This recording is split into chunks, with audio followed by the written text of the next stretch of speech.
last time you talked about different messianic expectations. Yeah.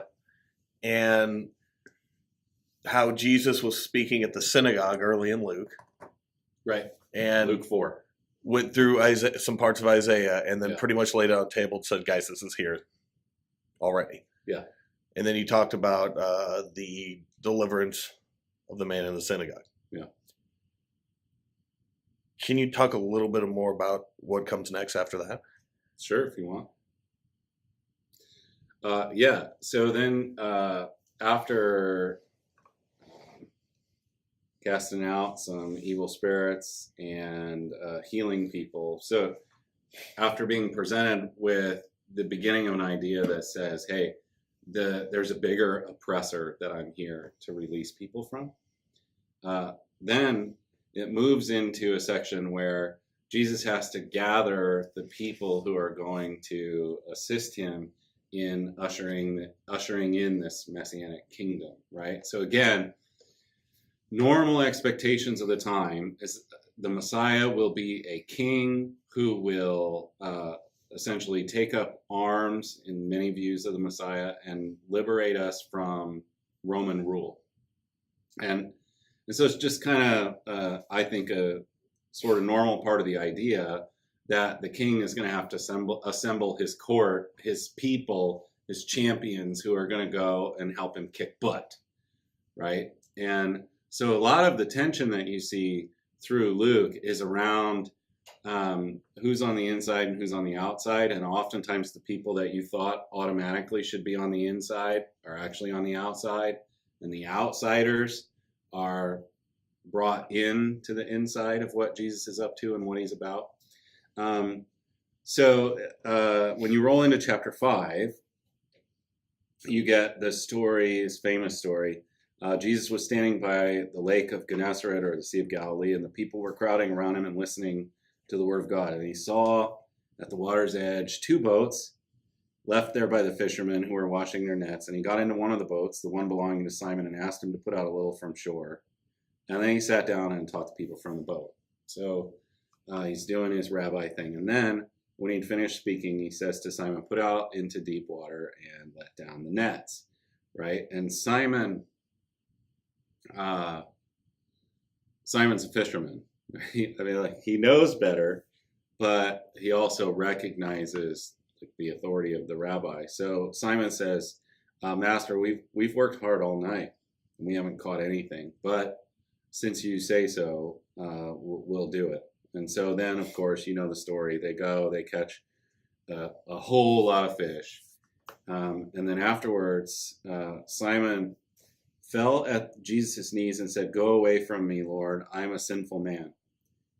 For he and all his companions were astonished at the catch of fish they had taken, and so were James and John, the sons of Zebedee. And Jesus said, don't be afraid, from now on, you'll fish for people. So Jesus is recruiting his people that are going to be with him as he establishes his kingdom. And the people that he selects are not the people that anyone would have expected him to select. What would have been the expectation? I think the expectation would have been like the political leaders. You know, it's kind of the normal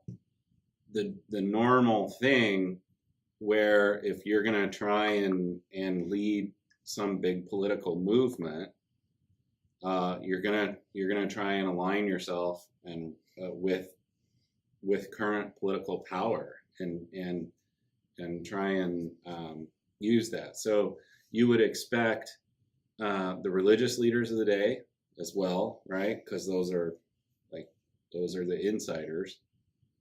So if I'm being really general, I think, you know, the Pharisees, the scribes, the teachers of the law, the religious leaders of the day, you would expect that they would get along really well with Jesus as he's inaugurating his messianic kingdom. But then also political leaders, chief priests, different people with political clout.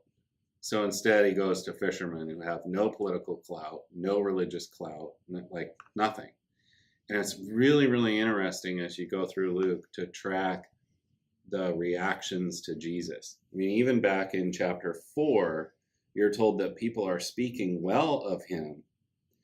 But when Jesus has his prophets aren't accepted in their hometowns talk, it says that all the people in the synagogue were furious when they heard this, and they got up, drove him out of town, and took him to the brow of the hill on which the town was built in order to throw him off a cliff. Like, the ones who should know and should be on board are out for his head. But then you have someone like a fisherman who recognizes his authority, and you see it in the way he responds to him. You know, Master, we haven't really caught fish, and, you know, if I'm being really honest, your idea is kind of weird, but you say so we'll do it.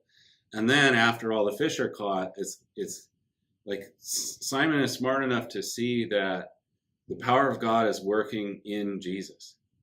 And his response immediately is, go away from me, not because you're some jerk, I don't believe you, or whatever, but no, because there's a recognition that the hand of God is on Jesus, you know, and that's why he says, get away from me, I'm a sinner. And that's who Jesus likes to work with.